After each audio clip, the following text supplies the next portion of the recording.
Welcome to Mindless Entertainment. I'm Jesse Milestone, and today we're going to talk about Deadpool 2.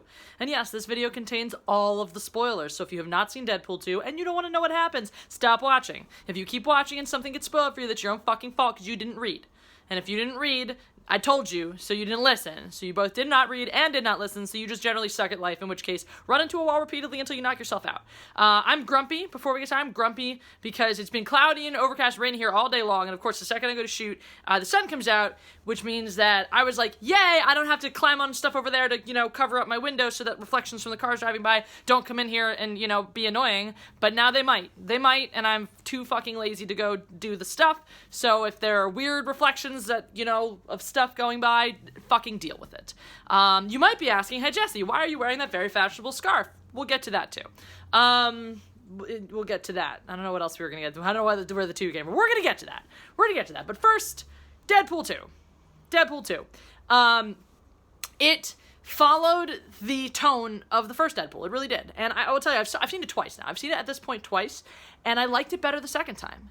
I think the first time around, I was expecting it to be the first one, That was my frame of reference. That was my feelings for it. And it's kind of like, when you go, my experience watching the first Deadpool, it was just gut-bustingly funny the entire way through. I laughed my ass off the entire way, and it was like nothing I'd ever seen before, right? And I kind of feel like when you go to a restaurant, and you eat a dish, and you're like, oh my god, this blew my fucking mind, and you just think about it, and you talk about it, maybe you went back like the next day to have some more, and then you just keep thinking about it and talking about it, but you don't have it for like a year, a few years, and then you go back, and it's just never going to be quite the way it was that first time, So you might be disappointed until you realize, no, it's still really fucking delicious upon going again and be like, all right, look, it's never going to be like the first time.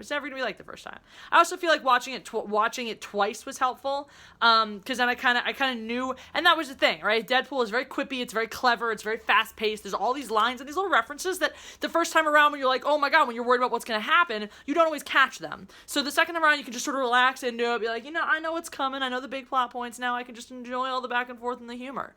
And I did a lot more the second time around. The first time around, I actually thought the first, 20 minutes or so kind of dragged. I was like, what the fuck am I watching? This is depressing as all get out, A girlfriend dies, and it's all dramatic, and yeah, it's the silly kind of Deadpool-y dramatic, but it's also a little more serious. I think that threw me for a loop the first time around. There are parts of this movie that take itself a lot more seriously than the original Deadpool did, so you kind of had to get used to that little shift in there. But once I got past that hurdle, once I jumped that hurdle, I was in. I was like, yep.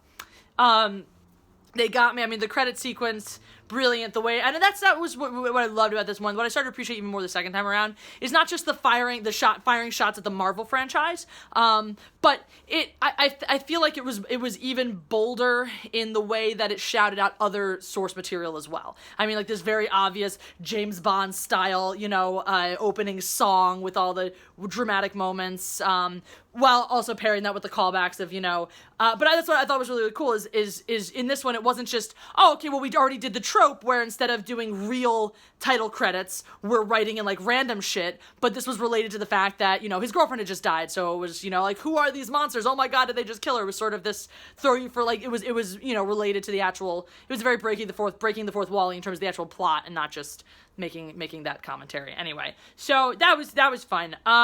That was very fun.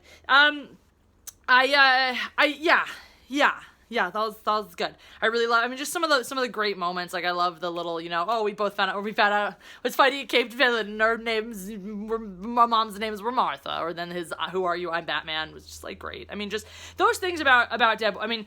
That for me, watching Deadpool, and this time I think they recaptured that really, really well. It's like when you're watching any other movie that has some humor in it and they go for a joke and you're like, oh man, wouldn't it have been really funny if they said this? But it doesn't make sense in the context of the movie because it would break out of that universe and acknowledge other things that don't exist in that universe. And Deadpool just gets to do all that. Ryan Reynolds just gets to go for the joke. There's something really satisfying about that, because a lot of times in comedy, you're sort of expected to, subvert or go over certain things or find new ways in and go around. And Ryan Reynolds is just not afraid to just hit the obvious joke, just to punch that low high. There's something very gratifying about that. And it's not that what he's doing isn't clever. It absolutely is, but it's just, he goes for the satisfying. He goes for the thing we want to see, we want to feel, right? He gives us that moment of satisfaction of, this is the thing I want. Yes, I got it. Ryan Reynolds, pay attention. You could learn a thing or two from this. So I thought overall that was really, really gratifying. And the other thing I love, which is so much fun in a movie like this, is you don't have to take anything seriously. You don't have to take any, you really don't. I mean, the plot-wise, okay, there were some things about it. And that's what Deadpool, here's the idea. Here's the through idea, okay? The through idea of the first one, have to go and figure out how to undo all this fucked upness with my face so I can get the girl back, right? Through of this one, have to save this kid's life and then his soul, basically. And then you just sprinkle shit on and it doesn't matter, 10-15 minutes of that movie is completely wasted introducing a whole new cast, almost all of which dies, in the very next scene. In the most epic way possible. It's probably one of my favorite scenes, probably just because it's choreographed to Thunderstruck, and anytime you use AC/DC's Thunderstruck, you're getting something incredible. And it did not let me down, not at all.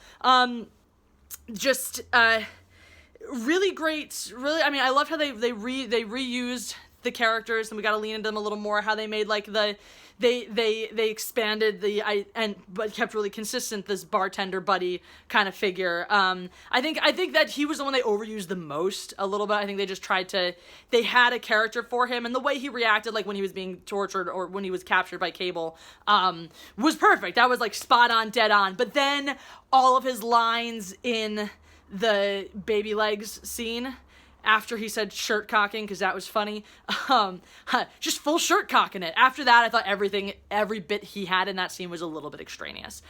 Best new character, definitely Domino. I mean, she just fucking nailed it at the part. They had just instant chemistry, and you could probably feel that. I mean, that's probably something that came straight, like, in the casting sessions, this chemistry between those two characters, and just some of the dramatic irony of, like, luck is not even cinematic at all. I mean, what a cool superpower choice, and what a cool, like, how absolutely amazingly visual. That just must have been so much fun to write and so much fun to play with. Like, how do you write a character that's just absurdly lucky all the time?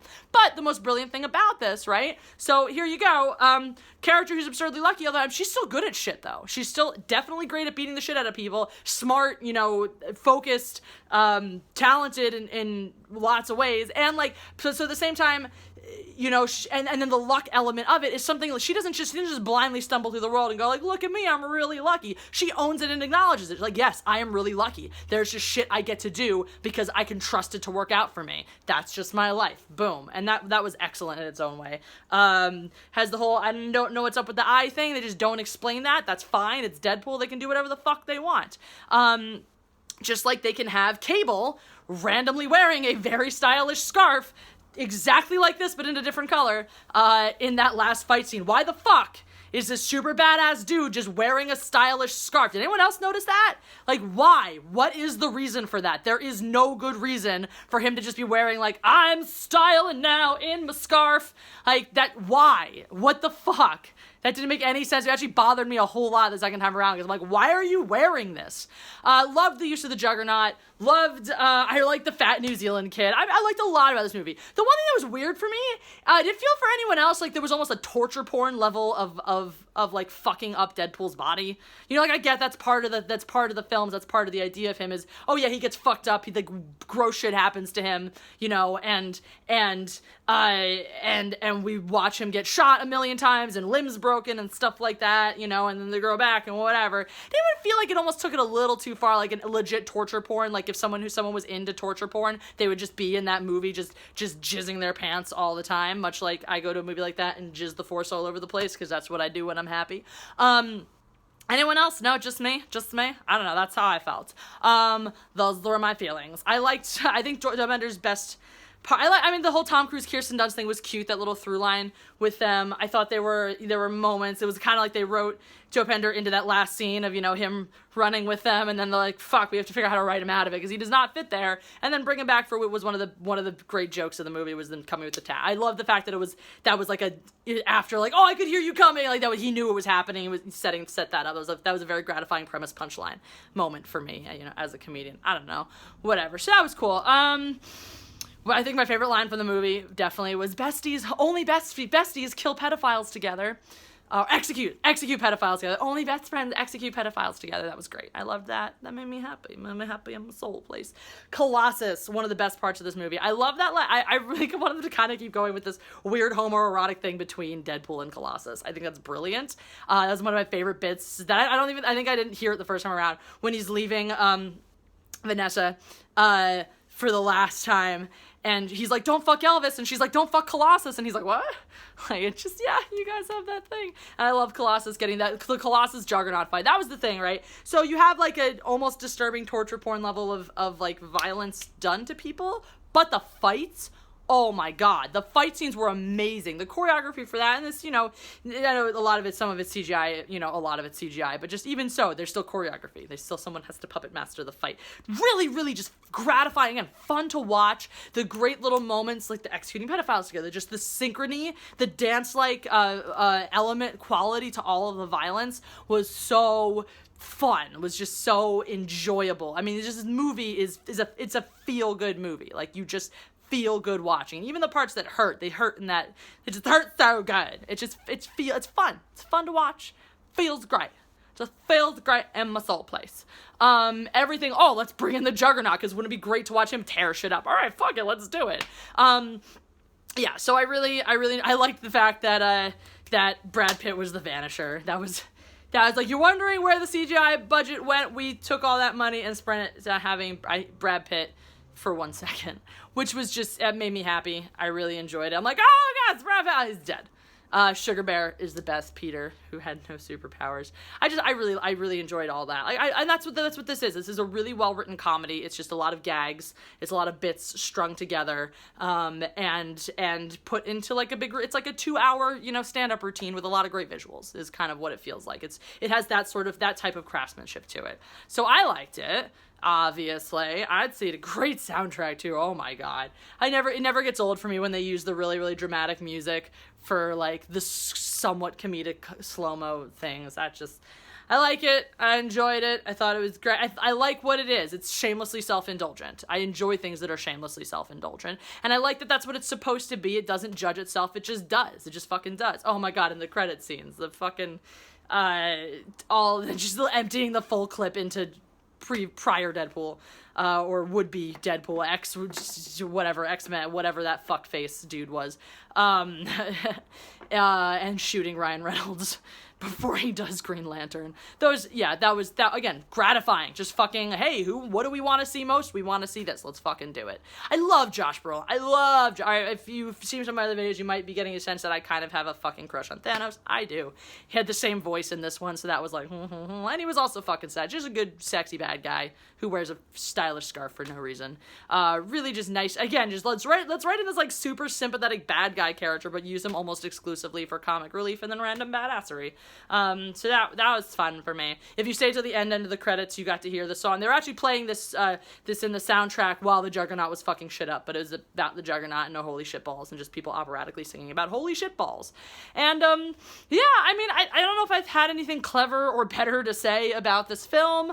I think that Deadpool is what it is, and it does what it wants to be. I like to think that Ryan Reynolds has a good finger on the pulse of it, and that if it ever starts getting away from him and not being the thing he wants it to be, that he'll never hesitate to pull the plug on it. I said this about the first Deadpool, the thing that's refreshing, this is one of the closest ththings, because it's a fan-made film, right? It is a fan-made film, which happens to be made by a really rich fan with a huge studio behind him. But I think that this is one of the closest things we have to original cinema in Hollywood right now. It's someone who's not afraid to break the rules. He's not afraid to make fun of what's happening. I mean, he comments on the industry, he comments on the business of it, and yeah, okay, I'm a juvenile satire. Part of the commentary and part of it is that little bit of grain of hypocrisy that you're in the thing that you're making fun of. And I think there's an awareness of that too. I think it's actually, in spite of all of the lowbrow humor and the blue humor, that they go for, and the cheap shots and the dick jokes, this is actually some seriously highbrow shit that's going on. And I appreciate it for what it is. Is it for everybody? Yeah, there's a lot of violence in it, so if you don't like watching people bleed and get punched and shit like that, you probably won't like it. If you don't have a good sense of humor, you probably won't like it either. Other than that, it's for everyone. So yeah, I'm wearing my scarf in honor of Cable, because why the fuck not? Dude, he's just wearing like his crazy robo skin for most of the, movie, and then all of a sudden just puts on a charming scarf? So why? I also like that the only dubstep song over all of the dubstep references was just Bangarang, like the quintessential song that sort of got everyone mainstream on board with what the fuck is dubstep. So that was funny. And this sort of assumption that like there are people who, I mean, I guess there are people who don't know what dubstep is still, but it's how it's a thing that's been out for so long already, to just make that, to bring that up as the joke is just kind of hilarious to me. So that was, yeah, all that fun stuff. Guys, I'm not monetized because YouTube has my channel still under review, as it's been since January, since it became eligible. So I make $0 off of these videos unless you give me your lovely contributions. I have a Patreon and I have a PayPal link, so, you know, I'm poor. I'd like to keep doing these videos, and if you'd like to keep seeing me do them and you have any dollars, please send them my way. Also, Grizzled. Grizzled is trying desperately to get made. Grizzled is a movie that I will probably be in if it gets made. That's about a gigantic penguin who fucking kills people. So if that doesn't sound good to you, you're a heathen. And if it does, consider contributing to that GoFundMe. Otherwise, please repost, you know, there's a video specifically about it. There's the GoFundMe link down below. So repost that shit, you know, get other people to make this giant mutant penguin movie so you guys can see me on the big screen being amazing in other capacities. I love you so much. Mwah! I'm going to bring you more videos this week because you are the best people in the world. Goodbye.